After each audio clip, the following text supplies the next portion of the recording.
Hola amigos, ¿echáis de menos la Segunda Guerra Mundial? Pues hoy es el día para viajar a ella. Nos vamos al frente del Pacífico. Nada de Europa, que esto ya está muy visto, y vamos a viajar hasta el momento que se utilizó, por única y espero que última vez, las armas nucleares. Hoy vamos a ver la rendición de Japón. Y vamos a ver el daño que llegaron a hacer unas armas que marcaron la segunda mitad del siglo XX. Soy Tony de Melk y acompañadme a este viaje a 1945, al Japón de 1945. Empezamos. Historias de Melk, la historia a grosso modo. Para empezar, vamos a ver el contexto en que nos encontramos. En 1945 ya ha acabado la guerra en Europa. La Alemania nazi ha sido derrotada. Hitler y Mussolini están muertos. Pero la Segunda Guerra Mundial aún no ha acabado. Nos queda el Japón imperial. Queda el frente del Pacífico, en el que se están enfrentando Estados Unidos contra el Imperio japonés. Estados Unidos está ganando la guerra, y la va a ganar, eso es seguro. Pero el tema es a qué coste. La táctica norteamericana consiste en ir avanzando de isla en isla, acercándose cada vez más a las tierras niponas, y conseguir aeródromos lo más cercano posible a Japón.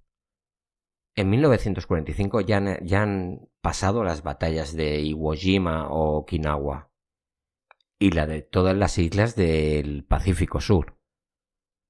Las Marianas, ha pasado Midway, y en todas estas batallas en las que han tenido que luchar cuerpo a cuerpo en tierra, ahí se han dado cuenta de cómo se las gastan los japoneses. Las batallas de los japoneses son diferentes. Ellos nunca se rinden. Nunca. Defienden cada milímetro de tierra como si fuera su propia casa. Luchan hasta el último hombre, aunque sepan perfectamente que van a perder la batalla. Los soldados japoneses luchan hasta el final intentando hacer el máximo daño posible. Ellos prefieren suicidarse a caer como prisioneros. En todas estas islas se dan casos, sobre todo esto pasó en Iwo Jima, se dan casos de que los civiles que viven en estas islas, cuando ven que ya están perdidos, se suicidan, se tiran desde los acantilados al mar. Toda esta forma de ver el mundo o de la forma de pensar japonesa viene del Bushido. Toda esta manera de pensar es muy japonesa. A nosotros esta manera de ver el mundo nos pilla con el pie cambiado. El Bushido es un rollo muy de los samuráis. El honor, el emperador. Un ejemplo claro.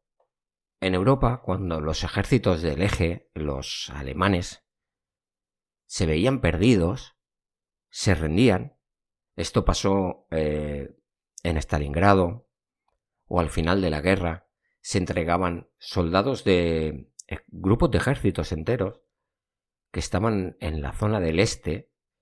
Para no entregarse a los soviéticos, buscaban la forma de ir hasta la zona de los norteamericanos o los ingleses y entregarse a ellos. Pero esto los japoneses no lo van a hacer. Ellos, si están escondidos en una cueva, vas a tener que entrar y sacarlos, porque por su propio pie no van a salir. Y esto a las tropas aliadas les conlleva un gran número de muertos.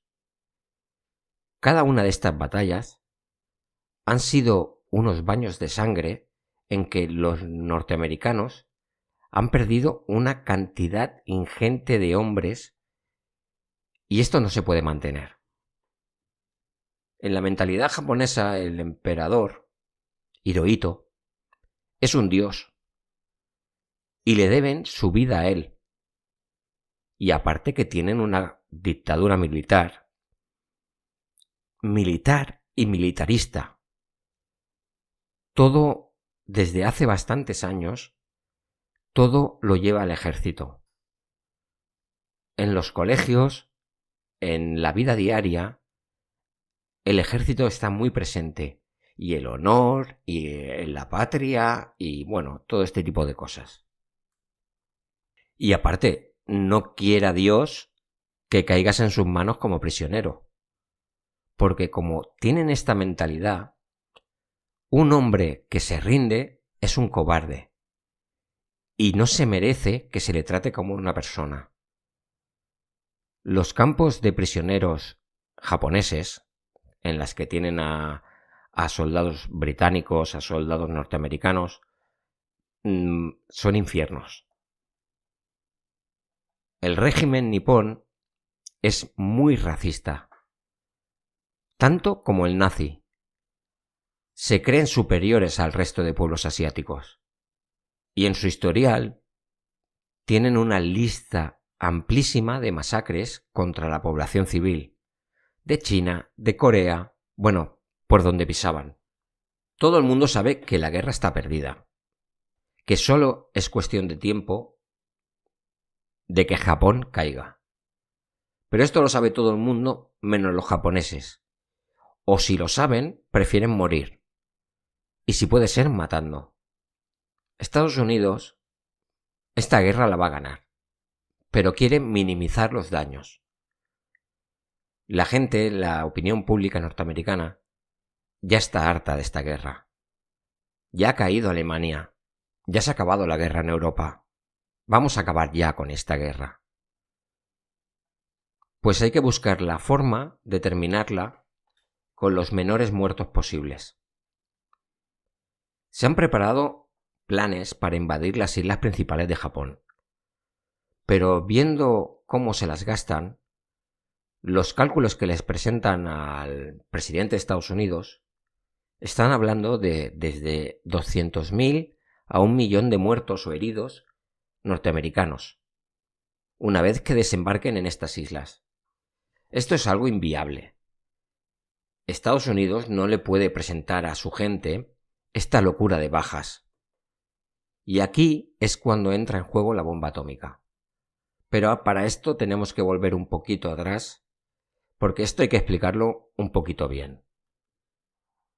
En 1938, en Alemania, unos científicos consiguen la fisión nuclear. O sea, logran dividir el núcleo de un átomo de uranio.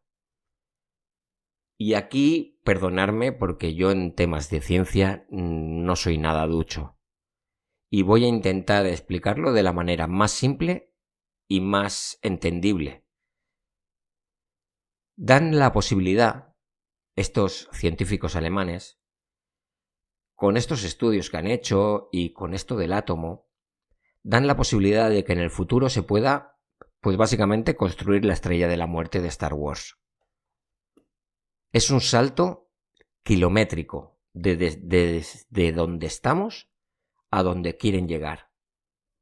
En 1939, incluso Einstein, que huyó de Austria y de Alemania, el famoso científico, la estrella en el mundo de la ciencia, Albert Einstein, le escribe una carta a Roosevelt.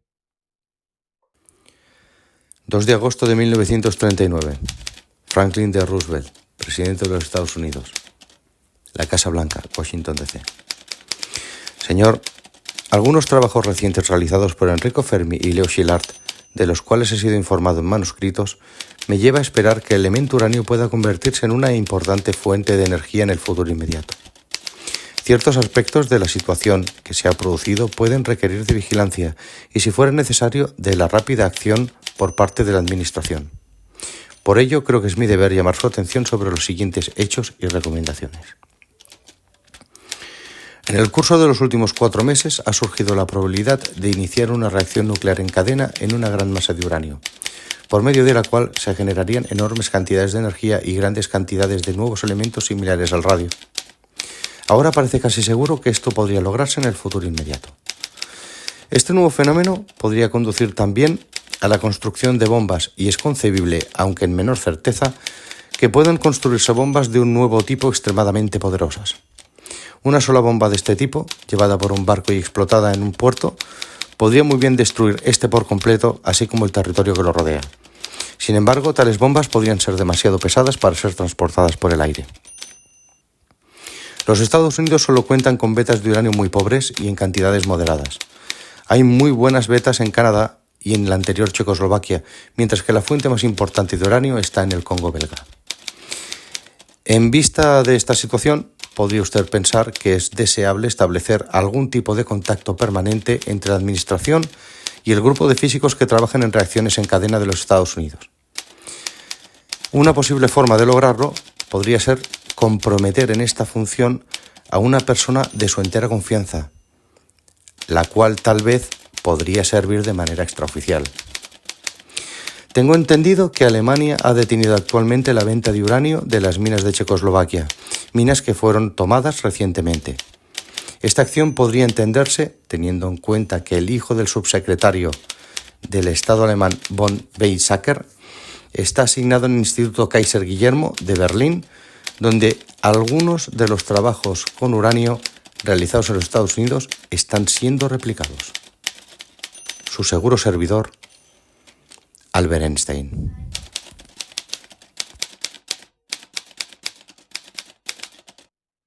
Después de los resultados de la bomba, después de que pase todo lo que tiene que pasar, Einstein se arrepentirá toda la vida de esta carta. En ella le está explicando a Roosevelt que hay que ponerse las pilas, que esto es una carrera armamentística, que si no lo hacen ellos, lo acabarán haciendo los nazis, y que hay que adelantarse. Hay que conseguir esta bomba antes que ellos. Ellos no lo saben, pero Hitler no está interesado en las armas atómicas. Ellos ya están en plena guerra y no pueden destinar todos los recursos que necesita esta investigación. Y aparte, se ve que Hitler no entendía nada de lo que le estaban explicando y no le dio mayor importancia. Pues como digo, aunque hubieran querido hacerlo, ellos estaban metidos en plena guerra. O sea, estaban en Europa y estaban súper liados con 1939, están súper liados ya con Polonia, ya se van a meter en Francia, no pueden estar en esto. Pero no así Estados Unidos, que hasta de diciembre de 1941 no entrará en la guerra. Roosevelt dio el visto bueno para la investigación. Y esta investigación tenía un nombre, era el Proyecto Manhattan. Este proyecto tenía un presupuesto ilimitado, en el que el ejército y los científicos trabajarán de la mano para conseguir fabricar este armamento. Estados Unidos, con la ayuda de Canadá y Gran Bretaña, que prestarán sus propios científicos para ayudar a crearla, se ponen a ello y ponen al mando a Oppenheimer, del que se ha hecho una película hace poco y no la he visto, o sea que por lo tanto no puedo opinar de ella. Montan un centro en Los Álamos, en Nuevo México. Un centro súper secreto en el que nadie se sabe lo que se está haciendo allí y que tendrá infinidad de trabajadores que no tendrán ni idea de lo que están haciendo. Hablan de más de 150.000 trabajadores que han trabajado para este proyecto. Y ahora ya estamos llegando al año 45. Han conseguido fabricar la bomba. Esta bomba, una bomba de plutonio, que no lo tengo muy claro, creo que se fabrica a partir del uranio, pero no hay minas de plutonio, es una cosa que tienes que fabricar. En cambio el uranio, sí, el uranio tiene sus propias minas, como decía la carta de Einstein. A esta bomba, la que han fabricado de plutonio, se llamará Trinity. Y la prueba que hacen es todo un éxito. Esta prueba la hacen en el Álamo Gordo. El nombre tiene gracia, pero bueno. El Álamo Gordo está también en el estado de Nuevo México. Está más al sur que los Álamos. Y es como una zona, como una gran planicie muy grande, que no hay nada alrededor y está rodeado de montañas para tener un entorno más o menos seguro. En principio, cuando hacen la prueba, aunque es un éxito, no las tienen todas consigo. Tienen miedo de que hay una pequeña posibilidad de que al ser esto una reacción en cadena, vaya habiendo una sucesión de explosiones, esto afecte a la atmósfera y acabe destruyendo el planeta. Pero aún así se la juegan, lo hacen y les sale bien. Pues ahora ya la tienen fabricada y ya pueden preparar más.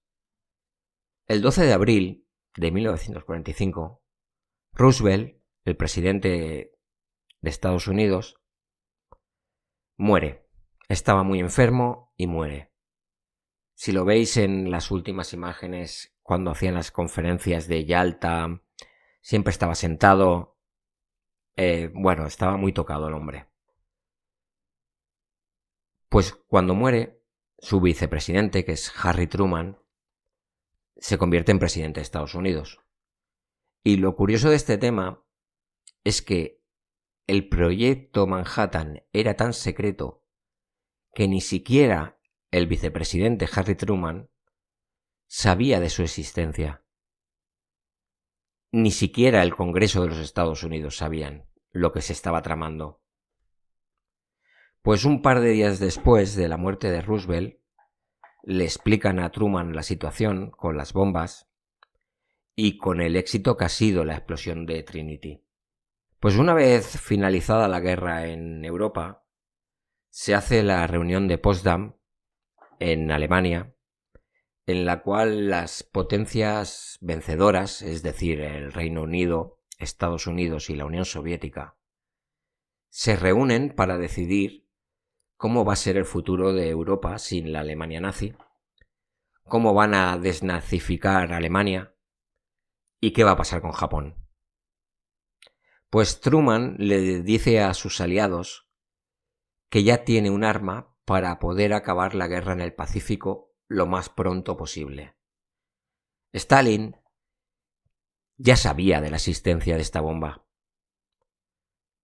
Stalin será o era lo que era, un dictador sanguinario, un asesino de masas, pero era listo como el hambre.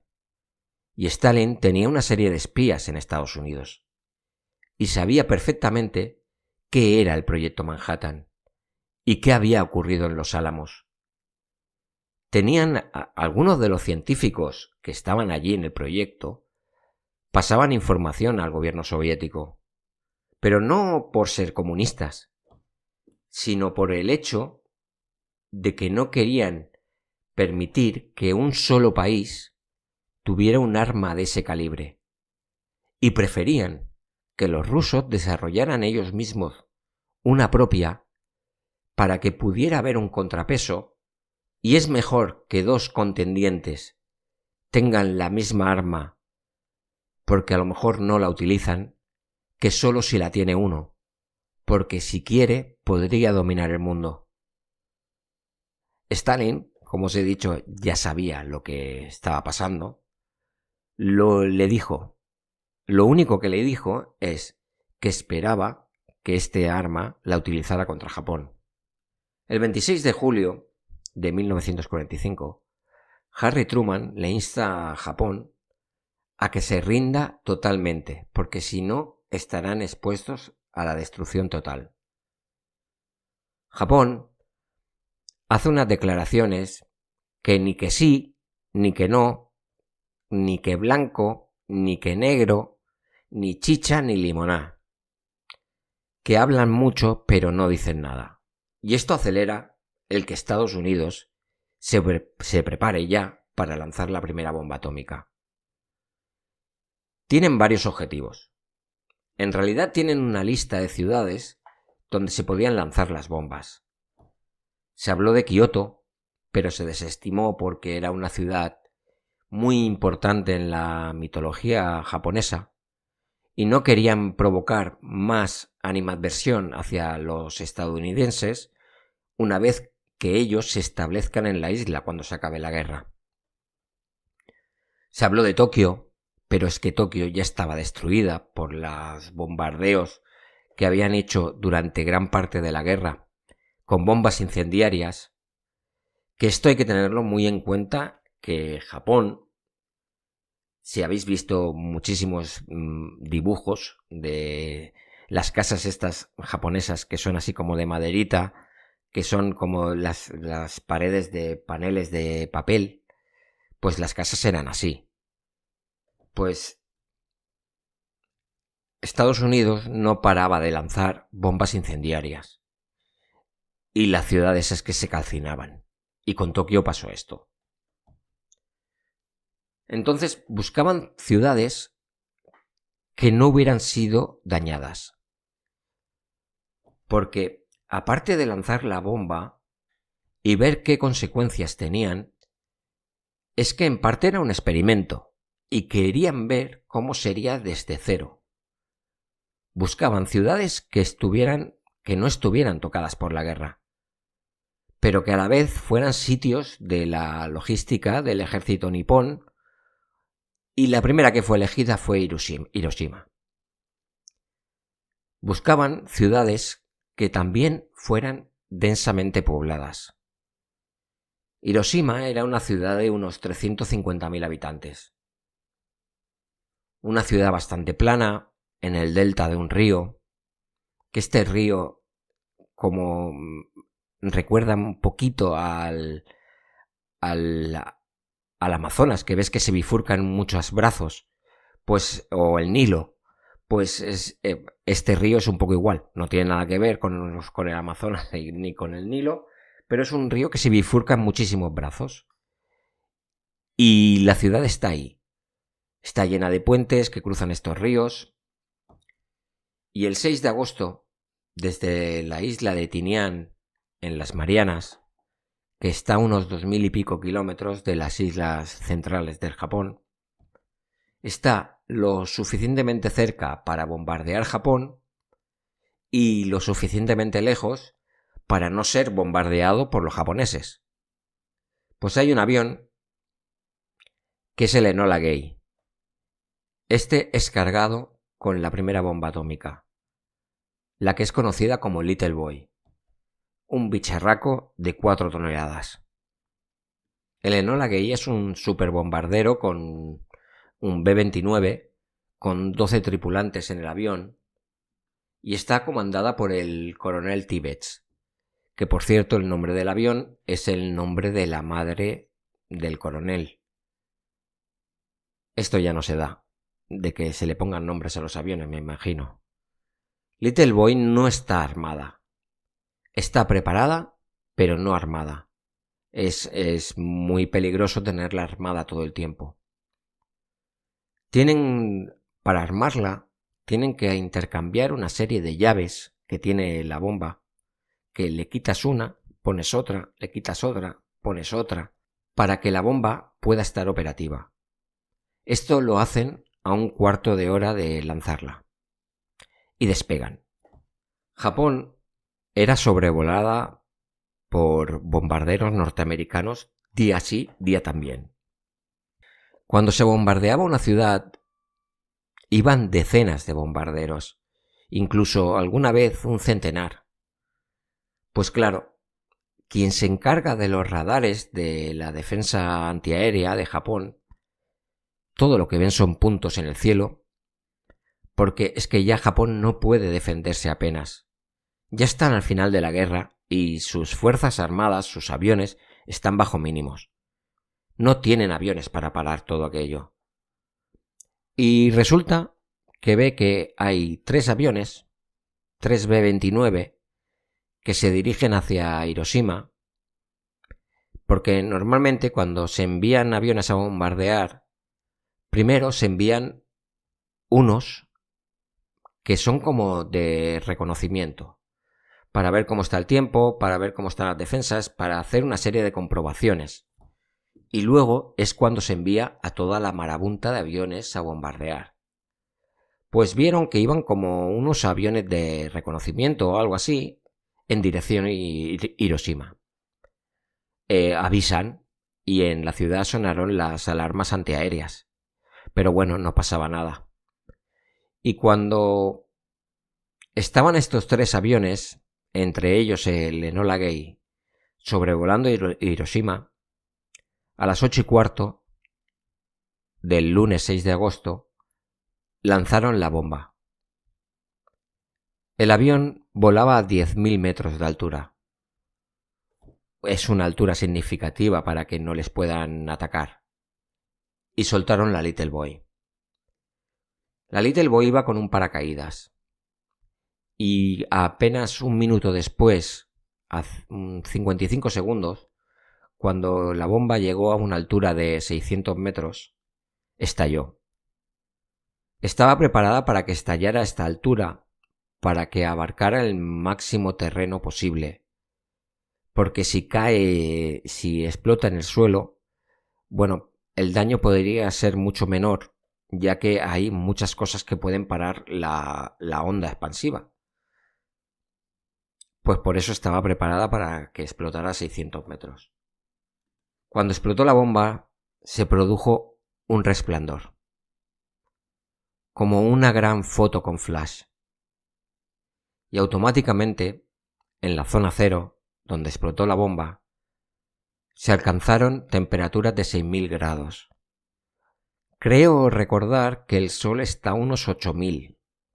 Pues imaginad. La gente que le pilló abajo, en la zona cero, murió instantáneamente. No sintieron nada. Se evaporaron. No tuvieron tiempo ni de sentir ni de padecer. Desaparecieron. Nunca se van a encontrar sus cuerpos. Nunca se va a encontrar nada. Quizás ceniza. Los edificios desaparecieron también. Algunos aguantaron, los que estaban hechos de hormigón, pero que estos eran minoría. Pero es que no quedó nada en pie. Estamos hablando de segundos. Una sola bomba. No un bombardeo que dura minutos o que puede llegar a durar a lo mejor media hora, 1 hora, que te están tirando bombas sin parar y las casas se van quemando. Bueno, todo es una serie de cosas que van pasando seguidas. Esto no. Esto fue una bomba que explotó y se acabó todo. La gente que no estaba en la zona cero, que en un principio sobrevivió, sufrían graves quemaduras, porque es que aparte del impacto de la zona cero, en el que os he dicho que llegan a 6.000 grados, la onda expansiva generó un viento que cogió una velocidad de 1.600 km por hora. Eso lo destruyó todo. La gente estaba calcinada. Muchas personas se tiraron a los ríos y morían al hervirse. La nube del hongo, o sea, cuando se explota una bomba, la típica imagen de que se hace como un hongo, es la gran seta. Pues este hongo, el humo, el que provocó, llegó a una altura de 12 kilómetros. El mismo Enola Gay, cuando explosionó la bomba, ya estaba muy lejos. Pues la misma onda expansiva les afectó a ellos. Y ellos pensaron que estaban siendo atacados por las defensas antiaéreas. Pues no, era la onda expansiva del Little Boy. No hubo ninguna respuesta de la defensa japonesa. Los supervivientes intentaban ir a los hospitales, los cuales la mayoría ya no estaban en pie, y los que estaban en ellos apenas habían médicos o enfermeros, porque muchos habían fallecido en el mismo ataque, porque esto fue en el centro de Hiroshima, y aquí es donde vivían pues la gente a lo mejor un poco más adinerada, se habla de que en el impacto directo, o sea, en el primer golpe, hubieron unos 80.000 muertos. Pero las cifras no son fiables del todo porque no se sabe. Mucha gente durante los días siguientes también fueron muriendo. El 70% de los edificios fueron destruidos. No se distinguían las calles, era todo un solar. Los médicos que atendían a las víctimas no sabían qué podían hacerles, porque todo esto era nuevo. Llagas que les cubrían todo el cuerpo, la boca, les impedían respirar. Cada día que pasaba estaban un poco peor, y al final la gente se moría. Muchas veces los médicos no sabían por qué se morían. Esto fue un infierno y no estamos hablando de la radiación, que saldrá con el tiempo, porque toda esta zona tenía unos altos niveles de radiación y la gente no tenía ni idea. La gente de Hiroshima no era consciente de lo que significaba el tema de la radiación. Y es que Hiroshima ha desaparecido. Un detalle, para que veáis el tipo de experimento que fue. Normalmente los americanos, previamente a los bombardeos, lanzaban octavillas para avisar a la población civil de que se iba a bombardear la ciudad. Pues en Hiroshima no lo hicieron. Todo para ver el alcance y el potencial de las armas atómicas. El ejército japonés, mientras, intenta ponerse en contacto con la ciudad porque saben que ha pasado algo y no tienen forma de hacerlo. Nadie responde a las llamadas. Imaginad un ataque sobre otra ciudad, un ataque normal con bombas convencionales, incluso con bombas incendiarias. Bueno, pues habrán llamadas, pues que nos están atacando. Necesitamos esto, necesitamos lo otro, ayuda, lo que sea. Hiroshima se fundió en silencio. Hiroshima tenía una base con unos 40.000 soldados, pues no hubo manera de ponerse en contacto con la base. Una vez ha pasado todo esto, 2 días después, el ejército japonés consigue llegar al epicentro. Esto fue el día 8 de agosto. Y al ver tal desastre, el gobierno japonés intenta ponerse en contacto con el gobierno soviético para mirar de llegar a algún acuerdo. Que la Unión Soviética haga de intermediaria con Estados Unidos. Porque la URSS no estaba en guerra con Japón. Pero esto va a cambiar en 2 días. Y creen los japoneses que la mejor forma es que su embajador en la Unión Soviética se reúna con Molotov, que es como el ministro de guerra, y buscar una salida para Japón. La URSS, Molotov, les dice que no, que esto es culpa de ellos y que se atengan a las consecuencias. Y el mismo 8 de agosto, tropas rusas entrarán en Manchuria, en el norte de China, y así también declararán la guerra a Japón. Esto, a Japón ya no hay quien la salve. El día 9, el gobierno japonés, el gobierno militar japonés, está reunido para ver qué decisión tienen que tomar respecto a la guerra, si van a seguir luchando, si se van a rendir. Y en mitad de la reunión se enteran de que ha habido otro ataque. Y esta vez ha sido en Nagasaki. El modus operandi fue el mismo, pero esta vez a la bomba que le pusieron el nombre de Fatman, esta era como Trinity, era de plutonio. En cambio, la de Hiroshima era de uranio. Hay una serie de diferencias, pero yo sinceramente no las sé explicar.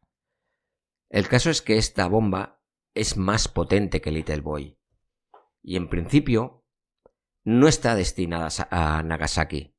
El objetivo era Kokura. Pero cuando estaban llegando a la ciudad, a Kokura, había muy mala visibilidad y cambiaron el objetivo. Esto es como los dioses jugando a los dados con el destino de los hombres. Kokura se libró por los pelos y Nagasaki no. Nagasaki en el ataque no resultó tan afectada, si podemos decirlo así, porque la bomba se desvió del objetivo y cayó en una zona que justo está rodeada de montañas, y eso evitó que la catástrofe fuera mucho mayor. Si en Hiroshima murieron 80.000 personas del primer golpe, en el primer impacto de Nagasaki fueron 40.000. Pero de la misma forma. Lo que os he contado de Hiroshima lo podéis trasladar a Nagasaki. Y ahora, ¿ya qué podía hacer Japón? Pues tenía que rendirse sí o sí. Porque ¿cuántas bombas infernales de estas tenía Estados Unidos? ¿Seguirían atacando con ellas? Hirohito, el emperador japonés, se hizo con el control de la situación y el día 14 de agosto grabó un mensaje en radio que fue retransmitido para todo el país, en el cual decía básicamente que tenían que rendirse porque esta arma maléfica que tenía los Estados Unidos iba a hacer que el país desapareciera. Como dato, esta fue la primera vez que los japoneses escucharon la voz de su emperador. Un dios no se digna hablar con los mortales, porque así tienen los japoneses a su emperador. Bueno, tenían. Japón no podía luchar contra estas armas. Y encima, la Unión Soviética les estaba atacando en Manchuria. Tenían que rendirse si no querían verse reducidos a cenizas. La rendición se hizo oficial el 2 de septiembre en el puerto de Tokio, en el acorazado Missouri, delante del general MacArthur, que era el capo en la Guerra del Pacífico.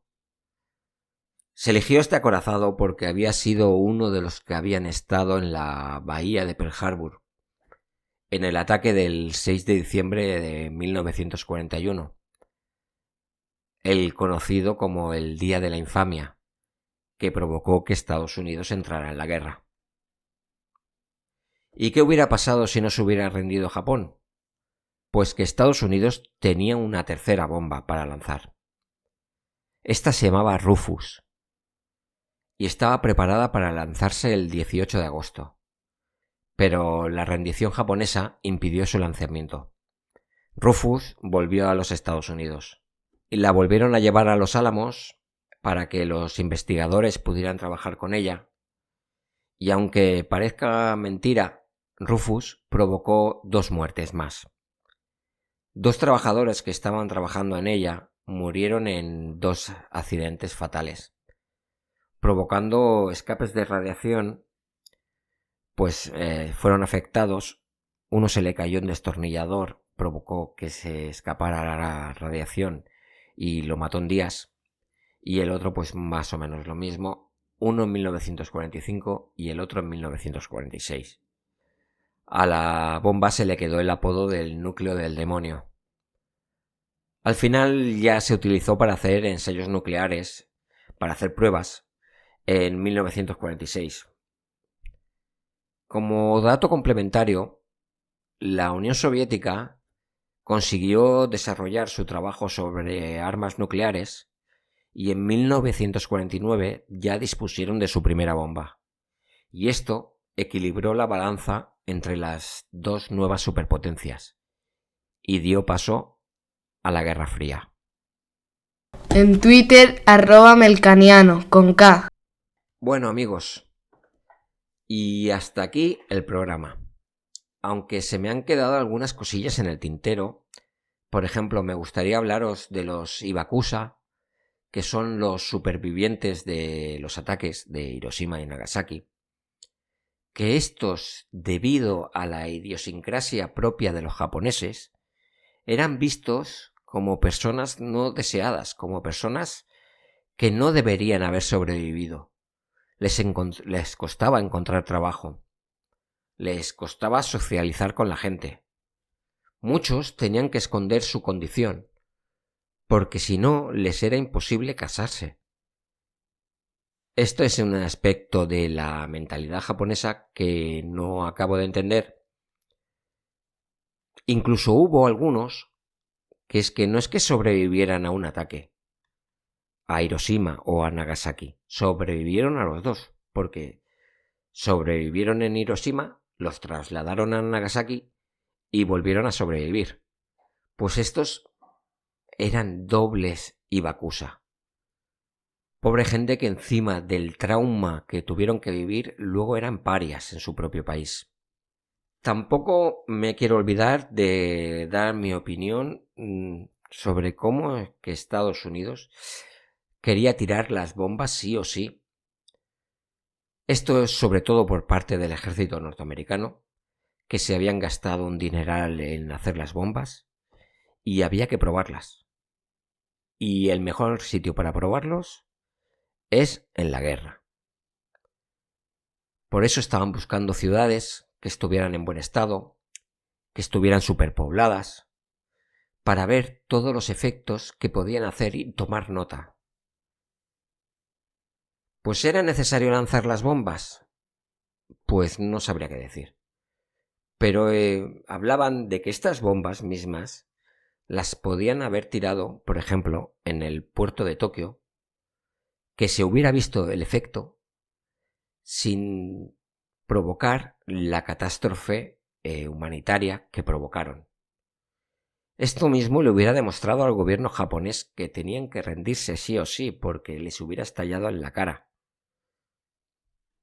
No sé, a mí la falta de humanidad que se ven en estas actuaciones, a mí me hiela la sangre. Porque Japón se comportó como se comportó en la guerra.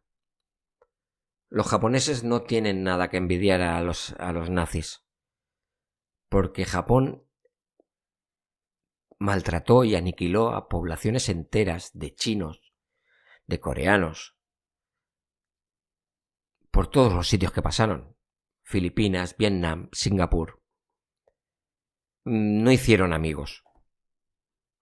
Pero este ataque sistemático contra la población civil que perpetró Estados Unidos, no sé, nunca lo acabaré de entender.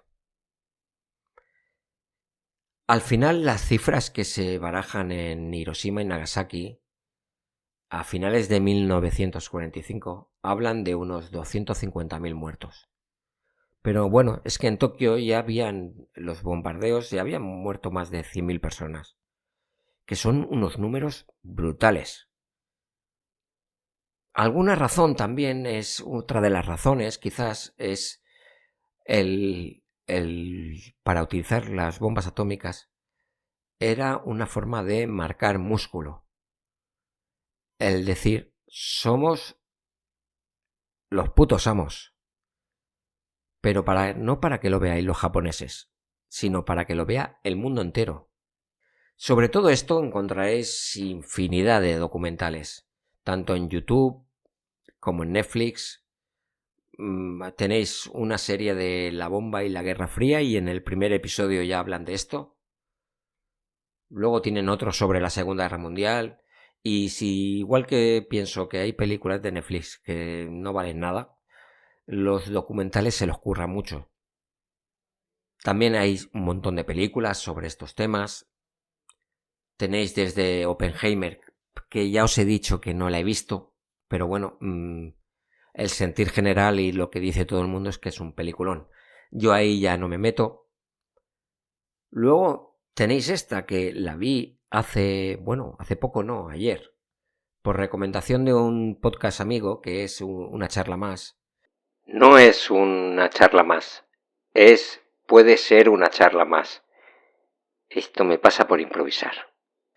Que hablan en este podcast, hablan de la película, me la recomendaron, del estudio Ghibli, que es La tumba de las luciérnagas, que en concreto no está hablando de Hiroshima y Nagasaki, no está hablando de los ataques con bombas atómicas, pero sí que habla de los ataques, de los bombardeos sistémicos que hay sobre las poblaciones japonesas, y en esta película ocurre en Kobe, y todo ocurre, lo estamos viendo desde el punto de vista de dos hermanos, un chico y una chica, el chico unos 15 años, la chica unos 5.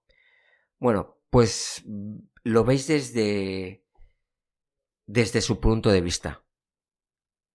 Yo quizás os explico las historias desde un punto de vista más, bueno, intento que sea un poco aséptico, aunque se me escapan mis opiniones, y ahí lo veis cómo lo vivía la gente que estaba en tierra. Os hablo de cómo se lanzaban las bombas, y en esta película, una película animada del año 88, veis cómo es lo que viven los que están en tierra. Bueno, es una película muy dura, de esas que se te va a caer la lágrima seguro. Y bueno, pues nada más, espero que os haya gustado. Ya sabéis que las redes las tengo abajo en la caja de descripción. La lista de Spotify con las canciones también. Tenemos el grupo de Telegram en el que, bueno, vamos hablando de cosillas del programa. Se adelanta cuál será el próximo episodio. Y bueno, vamos haciendo una pequeña comunidad. Si os queréis unir, bienvenidos. Bueno, me despido ya y nos vamos a ver en el siguiente episodio. Adiós.